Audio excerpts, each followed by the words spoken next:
ఓం నమో భగవతే వాసుదేవాయ. ఓం నమ శివాయ. ఆషాఢ అమావాస్య నందవరం శ్రీ శ్రీ చౌడేశ్వరి మాత జయంతి. స్వయంగా పార్వతీమాతని చౌడేశ్వరి మాతగా సువర్ణ మృత్తికా రూపంలో స్వయంభుగా వెలిసిన పూజలందుకుంటున్న పుణ్యక్షేత్రం నందవరం. ఈ సృష్టికి మూలం శక్తి. ప్రథమ వేదమైన ఋగ్వేదంలో శక్తి సర్వమహాశక్తుల సమూహమూర్తిగా అభివర్ణించబడింది. ఆ శక్తి ఎవరు ఆరాధించినా శ్రీమూర్తిగానే ఆరాధిస్తారు. దీనిని శక్తారాధన శాక్తాయంగా చెప్పబడింది.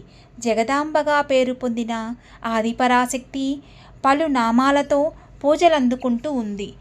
ఆ పేర్లలో చాముండి, చాముండేశ్వరి, చౌడేశ్వరి పేర్లు లోక ప్రసిద్ధి.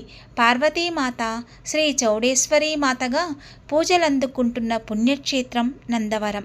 రాజుల నవాబులు ఏలుబడిన ఒకప్పుడు ఉన్న దివ్య క్షేత్రంలోని చౌడేశ్వరి మాత ఆలయం అతి పురాతనం.